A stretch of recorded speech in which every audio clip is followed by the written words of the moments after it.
Vamos ao nobre jurista José Eduardo Cardoso, advogado, ex-ministro da Justiça, para a sua exposição. Com a palavra. Senhor presidente, senhores senadores, senhoras senadoras, queridos colegas de mesa, muitos deles muitos amigos há muitos anos, senhoras e senhores que acompanham essa audiência pública, eu queria agradecer, senhor excelente presidente, pelas palavras corteses de um amigo que me foram dirigidas e já informar a todos os senhores e senhoras que eu seguirei na contramão das posições que vieram sendo feitas até agora. Eu poderia discutir esse tema longamente, por diversas perspectivas, por perspectivas filosóficas, perspectivas éticas, perspectivas dos legítimos dramas pessoais que aqui foram apresentados e eu respeito imensamente. Podemos discutir da ordem do direito comparado, podemos discutir do ponto de vista biológico, bem sustentado pelo presidente a início, e é importante variar que nessa questão há duas perspectivas. As discussões que existem modernamente na perspectiva biológica se colocam, como disse o presidente, muitas vezes sobre o nível de consciência para a prática de crimes, mas estudos hoje mais avançados fazem um estudo etário na perspectiva do direito penal moderno, isto é, na perspectiva da prevenção da criminalidade, na prevenção da reinserção social, mostrando que a faixa etária e o tratamento punitivo podem alijar pessoas definitivamente da possibilidade de reinserção e outras que não, da forma que você recupera, digamos assim, ou reinsere a pessoa com muito mais facilidade do que quando ela tem uma idade mais madura. Então, portanto, talvez o corte hoje biológico não seja propriamente o ter consciência ou não consciência para a prática delituosa, e daria situações contraditórias, mas analisar-se biologicamente a situação da pessoa a partir do desenvolvimento etário na perspectiva da reinserção e da prevenção social da prática delituosa futura. Essa me parece uma ótica que deve ser considerada, mas eu não terei tempo para analisar aqui. Eu quero me cingir a dois aspectos, dois aspectos que me parecem que eu posso melhor contribuir. O aspecto jurídico e o aspecto pragmático da questão. Porque como exerci a função de ministro da Justiça por mais de 5 anos, sendo o ministro que mais tempo exerceu o cargo no Brasil, no período democrático, o segundo desde o Império, em tempo de permanência, eu vivenciei algumas coisas que eu quero traduzir aos senhores, às senhoras, aos senhores senadores, senhoras senadoras e a todos os presentes. Do ponto de vista jurídico, eu, pessoalmente, com todas as vênias, tenho absoluta convicção, e não é uma posição ideológica, e uso a palavra ideologia aqui no sentido de Mannheim, de Parsons, e até para não usar Karl Marx, para que não seja acusado ideologicamente de qualquer coisa, mas todos, isso no sentido de distorção. Mas eu acredito que a Constituição Federal, ela comporta interpretações não neutras, mas há balizamentos normativos. E os balizamentos normativos têm que ser feitos a partir da principiologia que caracteriza a fotografia constitucional. A Constituição de 1988, ela consagrou, entronizou um balizamento axiológico muito claro na defesa do Estado Democrático de Direito e na defesa dos valores humanos, dentro dos quais se coloca a liberdade, como um valor essencial. Claro, aquilo que o legislador colocou na perspectiva normativa, consolidada por ela, de garantia do Estado Democrático de Direito e de valores de definição humanística, é intocável. Sou favorável a uma interpretação que combine os ajustes das mutações com a fixação. Sou favorável à percepção de que, muitas vezes, a cláusula pétrea tem uma dimensão antidemocrática, porque a maioria do presente não pode sobrepor a maioria do passado. É fato, não há dúvida. Mas eu tenho que respeitar a Constituição, pelo menos enquanto ela existir. Se as relações, se os fatores reais de poder, lá, que foram aqui mencionados, mudarem, mude-se a Constituição. Mas enquanto ela está lá, ela está posta com esses valores. Garantias do Estado Democrático de Direito têm que ser respeitadas, garantias dos valores atinentes à dimensão de direitos humanos, consagrados pela Constituição, têm que ser respeitados. Eu dou um exemplo muito facilmente. Veja, hoje eu vejo, e eu não acho que é dimensão interpretativa constitucional, como se diz hoje a voz das ruas. Eu não acho isso. Não acho isso. A voz das ruas tem que ser respeitada. E se as vozes das ruas forem muito fortes, que mudou as relações de poder, que mudou a Constituição, no sentido originário. Agora, enquanto estiver lá o texto, eu tenho que estar dentro dos balizamentos normativos. Senão nós vamos cair em situações de voltar à barbárie, em que a população pedia alguma coisa, a arena romana, e a situação, obviamente, não é esta no Estado Democrático de Direito. Então eu tenho que ter clareza que a voz das ruas, elas não podem transfigurar as molduras constitucionais. Claro? Até que a Constituição caia. Bem, diante disso, me parece muito claro, veja um seguinte exemplo que eu usava outro dia. Eu vejo hoje, na voz das ruas, muita gente reclamando de certas carreiras do Estado que ganham muito. Eu discordo. Claro? Mas que ganham. E que, portanto, há gente que quer acabar com a irredutibilidade de vencimentos da Constituição. Isso é cláusula pétrea? É, porque é uma garantia institucional do Estado Democrático. Que essas carreiras não possam ter seus salários reduzidos. As vozes das ruas podem falar o que quiserem. Não servirão como fator hermenêutico para reduzir vencimentos daquelas carreiras de Estado que têm que ser respeitadas, como magistrados, como membros do Ministério Público e outras carreiras que tais. Claro? O mesmo, meu ver, vale para a questão da maioridade penal, da inimputabilidade. Ou seja, está no núcleo da Constituição, como está nas garantias do Estado de Direito, a questão dos valores humanos. Está certo, está errado, mas o legislador consagrou isso. Colocou lá aos 18 anos. Então, portanto, acredito que, ideologicamente, concordemos ou não com isto, esta é cláusula pétrea. E avalio, sinceramente, presidente, e na composição atual do Supremo Tribunal Federal, a tendência será, acho eu, pela inconstitucionalidade de qualquer mudança. Pelo que conheço o perfil dos atuais ministros. Então, portanto, juridicamente, essa é a minha posição e acho até que, pragmaticamente, qualquer mudança não passará pelo controle concentrado de constitucionalidade, que seguramente será invocado se houver uma mudança constitucional a respeito. Mas eu quero me cingir agora a uma dimensão pragmática. Eu me deparei com o ministro da Justiça sobre essa discussão. Tanto que no período foi aprovado na Câmara, quem conduzia a proposta de alteração era o então presidente Eduardo Cunha, que defendia com vigor essa alteração. Eu fui à Câmara dos Deputados debatê-lo. Não passou na primeira votação. O presidente Eduardo Cunha recolocou, a meu ver, de forma ilícita, a votação, e aí passou por uma pequena maioria de votos. Claro? E eu tive na Câmara por várias vezes discutindo essa matéria. Em 2015, o Ministério da Justiça apresentou dados que não podem passar aos conhecimentos de Vossas Excelências. Claro? Eu acho que não se fez mais atualização desses dados, mas não podem ser ignorados. Que dados são esses? O crime, como já se disse aqui corretamente, tem muitas causas. A impunidade é um deles, tem várias causas. Mas uma das maiores no Brasil hoje, me permitam dizer, passa ao largo da reflexão. É o sistema penitenciário nacional. Eu ousaria dizer que uma das principais causas da criminalidade é o sistema penitenciário nacional. Por quê? Nós sabemos que as principais organizações criminosas que atuam no Brasil, inclusive a principal de São Paulo, nasceu pelas más condições carcerárias. E a partir daí começaram a organizar presos e pessoas fora do presídio. Presos e filhos de presos. Presos e pessoas que lá estão fora. Quando eu passo a ter uma prática de sanções restritivas da liberdade, sem um critério apurado, eu coloco no sistema prisional pessoas que poderiam ter penas mais eficazes da reinserção social, inclusive inibitórias de condutas futuras, e as coloco em contato com o crime organizado, elas passam a ser cooptadas pelo crime organizado. Por exemplo, eu me recordo de estudos que muitas vezes operadores de direito fazem questão de colocar atrás das grades pessoas que são drogadas, portanto são doentes, claro, e são enquadradas às vezes como tráfico para punir.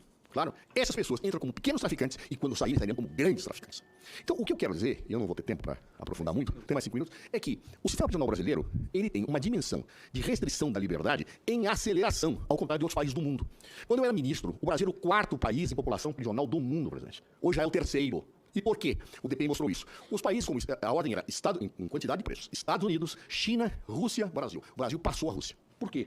Porque esses países têm claro que a questão da pena restritiva da liberdade tem que ser aplicada com equilíbrio. Por que com equilíbrio? Em situações de inevitabilidade.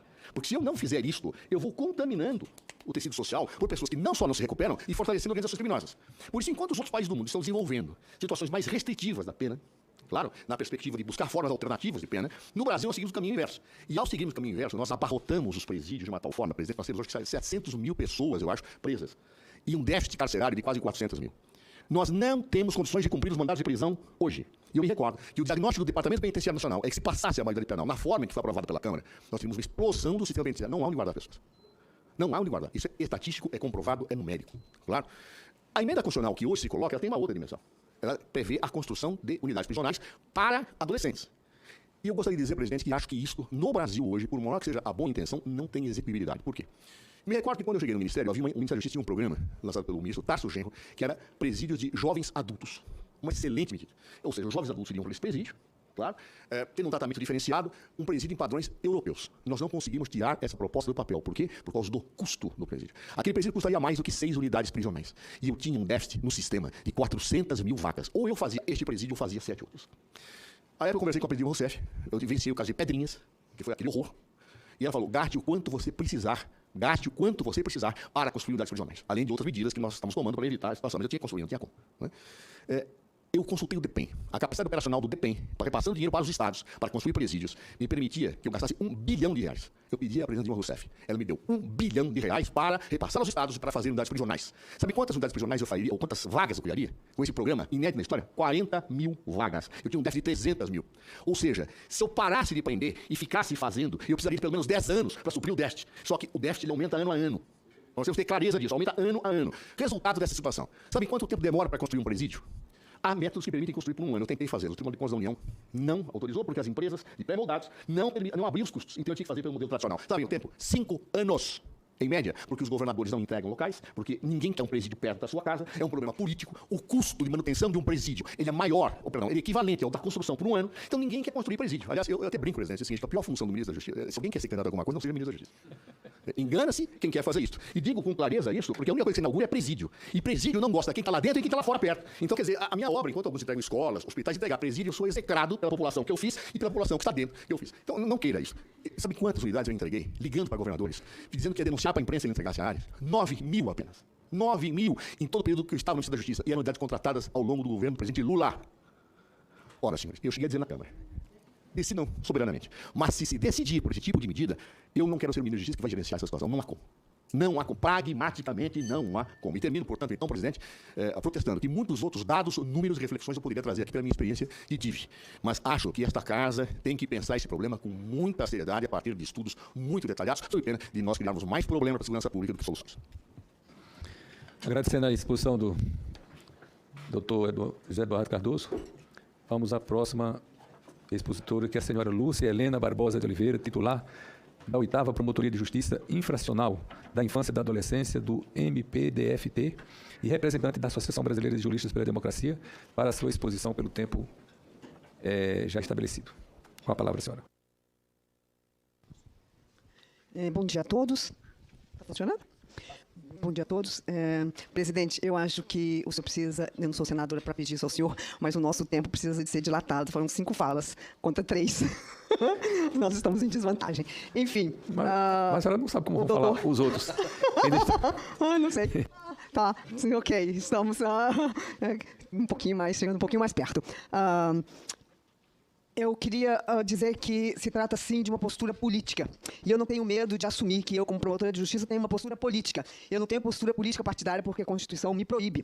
Mas eu tenho uma postura política em termos de política criminal e de opções de delineamento da sociedade que eu acho que é boa. Isso é político. No meu gabinete, todas as minhas decisões são políticas. São em nome de uma ideia de Estado, de uma ideia de sociedade que eu tenho. E não tenho medo de dizer isso. Não, eu não digo, eu escrevo. Todas as minhas manifestações são manifestações políticas. E exorto o Ministério Público a sair da condição de assessor do juiz para ser parquê, pé no chão. E aonde o juiz não pode ir, conversar com a parte. Ser agente político de transformação social. Há 30 anos atrás, eu entrava no Ministério Público do Distrito Federal e meu primeiro ofício foi o juizado de menores. E entendi rapidamente que tinha nascido para isso. E penso isso há 30 anos. Eu participei das discussões do ECA e fui estranhamente contra o ECA. Porque eu via claramente que era apenas um instrumento de punição que iria se transformar. Porque era isso que estava por trás. Quando eu, como promotora de justiça, eu valido prova ilícita, policial não pode abordar por atitude suspeita. Tem que ter flagrante, tem que ter mandado judicial. Não tem? Mas ele está ali perto de uma zona de tráfico, então ele está traficando. Não, tem muita coisa aí antes de estar passando e traficar. O senhor tem uma filmagem? O senhor tem um usuário que comprou? Não, mas eu achei no bolso dele. Você não pode colocar a mão no bolso dele. Não pode. Arquivamento. Não valido prova ilícita. E isso é uma postura política. De proteção dos direitos humanos. Isso é pétreo. Não dá para tocar nisso. A opção política do Constituinte de 88 foi colocar a dignidade humana acima dos propósitos do Estado. Aliás, o Estado foi feito promotor de sociedade solidária. Artigo 3º. Olha o grande programa. Encarcerar é uma medida de segregação. Eu não quero ver esse cara. Eu não quero ter nenhuma relação com ele.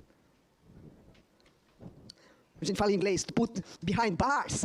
Quer dizer, vai embora, eu não quero você aqui. Eu não quero olhar para você e falar, o que está acontecendo? Essa é a minha rotina diária como promotor infracional. Eu preciso saber como eu posso ajudar esse menino, porque a minha função não é punitiva, é protetora. Então, minha audiência é diferente. Minha oitiva informal é diferente. Entrou na minha sala, o menino sai da minha sala olhando para trás, assim, para ver se eu existo. Faço questão de tentar ajudar os agentes de polícia, ajudar os agentes de socioeducação a entender aquele menino como um ser humano. Na terça-feira, eu esqueci que eu tinha audiência. A audiência começava 2 horas, cheguei 3h30. Quando eu cheguei, eu vi a pauta e tal, eu falei, parece que tem missão aqui para mim. O último menino tinha cometido violência doméstica. Mas antes dele teve um outro e tinha um agente que ele puxava o braço do menino para colocar e tirar a algema. Aí eu chamei. Falei, será que dava para você pedir, por favor, com licença, eu vou tirar só a algema? Ele é uma pessoa, ele não é sua propriedade. Não intervenha assim no corpo do outro. O corpo do outro é sagrado. Não empurra. Peça por favor. Peça com licença. O senhor ia gostar se eu chegasse aqui e puxasse o braço do senhor? Provavelmente eu, como promotor de justiça, o senhor... Né? Não é porque eu sou promotor de justiça que posso fazer isso. Não é porque o senhor é policial que o senhor pode fazer isso. É uma pessoa. Não faça, por favor. E assim é. E assim eu procuro ser. Ministério da Família é conservador? Sim! Porque eu quero um entendimento de família como os índios têm. Todos são família. E o estranho é um amigo que eu ainda não conheci. Hello, amiga. Mana, minha irmã, amiga de infância. A gente vai conversar 5 minutos e a gente vai ensinar, não vai? Olha lá, olha a carinha dela. Olha a carinha dela. Olha, eu vou falar que ela não é minha família, ela é minha família. E esse menino que chega pra mim e bateu na mãe, eu quero saber o que a mãe fez pra ele. Eu disse pra defensora, prepara pra prender a mãe. Eu quero saber. O que aconteceu nessa dinâmica familiar? Fui promotor de violência doméstica. Numa cena de violência doméstica, mais do que um agressor e um agredido. Tem muita gente agredida, muita gente agressora. Eu preciso entender isso. Eu não posso só punir. Eu tenho que ajudar, eu tenho que proteger. Eu tenho que construir uma sociedade solidária. Muitos exemplos. A senhora está falando isso porque ninguém morreu da sua família? Meu irmão, 28 anos, foi assassinado, homossexual. Juiz. O que os senhores acham que aconteceu na cidade? Capa da Isto É. Um juiz assassinado dentro de casa por um garoto de programa. Olha bem. Olha a história. Esse menino tinha 18 anos que matou meu irmão. Quando eu condenei ele a 23 anos e meio, saí da sala do julgamento da apelação, eu e as minhas irmãs nós nos abraçamos, porque mais uma vida perdida. Já tinha uma ido embora, agora vai outra embora. Não valeu a pena, não valeu. Eu não quero porque foi meu irmão que foi morto, que esse menino fique preso. Eu queria olhar pra ele e falar pra ele, cara, tá doendo pra caramba ficar sem meu irmão. Pra mim era tribunal do júri, mas ele foi... Os meus colegas entenderam que era latrocínio, ele foi julgado por latrocínio. Pra poupar o judiciário, ele era juiz e tal, não é homicídio. Meu cunhado sofreu um sequestro relâmpago. E um menino que estava vigiando com o revólver, os outros estavam lá no caixa eletrônico, tirando dinheiro, disparou a arma e matou meu cunhado, que deixou um filho de 10 anos e uma filha de 12. Esconderam o corpo, nós achamos 5 dias depois. A minha irmã, perito criminal. O Tiago, de 10 anos, chegou para mim e disse assim, mãe, eu tenho 10 anos, eu dou conta de matar esse menino de 15. A minha irmã comentou comigo, foi reunião de família, foi todo mundo junto. E eu comecei conversando com o Tiago assim, Tiago, quando você está fazendo alguma coisa, corta o dedo e pinga sangue no chão. A sua mãe passa, vê o que ela fala. Ó, cuidado, limpa aí. Uhum. Com o que você limpa, Tiago? Com pano? Pano seco? Não, tipo, pano molhado. Molhado com o quê, Tiago? Com água, sabão. Isso, meu amor, não é com sangue. Porque a gente não limpa sangue com sangue, a gente não paga mal com mal. A gente paga mal com bem. Você vai matar ninguém. Nós vamos entender esse menino um dia. Hoje ainda dói, mas um dia a gente vai entender o que aconteceu. Então, eu tenho dramas na família, mas eu sempre me vigio para saber que uma pessoa é uma pessoa e que não tem nenhuma diferença entre meu cunhado e esse menino, ou para valorar para mim. E que a minha dor foi repetida muitas vezes, mas eu queria parar isso. Como eu paro isso? Como eu ajudo as pessoas a entender o valor da outra pessoa? É dentro do presídio? O senhor acha? O senhor acha? A minha marida, eu tenho uma marida que está 25 anos comigo. Ela que cuidou do meu filho e cuida da gente agora. A filha dela tem 32 anos, condenada a 18 anos e 11 meses por tráfico. Tem um vício muito caro, cocaína, então se envolveu com roubo, com furto. E a minha marida tem que pagar tem que dar para ela R$500 todos os meses, para ela pagar o povo para não morrer. Dentro. E se quiser comer direito, precisa de ter dinheiro para ir na cantina. Pode? R$500 custa a menina dentro da cadeia.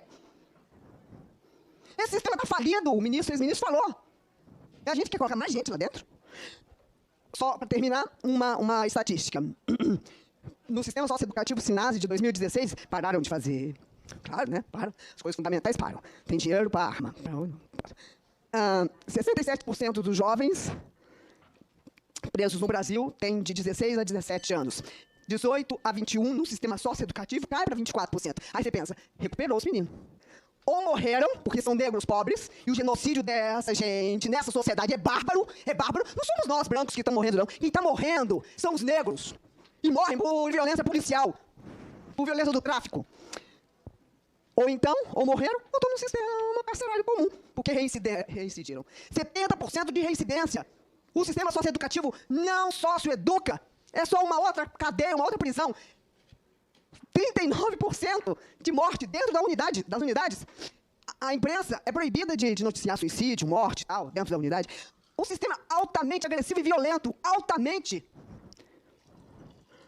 70% da ação do sistema socioeducativo é de prisão.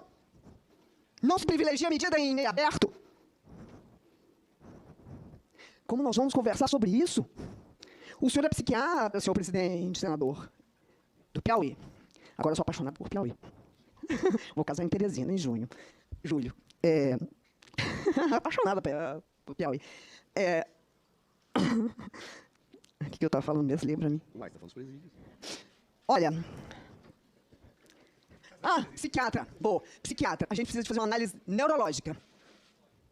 O completo amadurecimento do lobo frontal, pré-frontal, se dá aos 26 anos. Eu tenho um menino que vai fazer 26 anos. Toxicômano, alcoólatra, aos 14 anos. O meu filho era para ser um marginal. Eu cuidei dele. E ele se formou. Demorou 7 anos para se formar em economia. Foi duro. Com paciência. Ele formou, casou, economista, brilhante. Brilhante. Meu filho falava 4 línguas com 11 anos. Não podia perder meu filho, podia? Não podia. Mas vai fazer 26 anos. Agora ele casa. Agora está amadurecendo, gente. Dá tempo para o menino amadurecer, ué.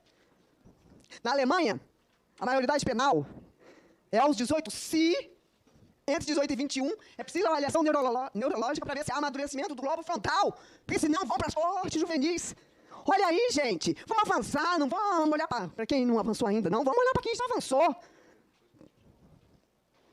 Solidariedade social, artigo 3º da Constituição. Não é político partidário, mas é político. Obrigada.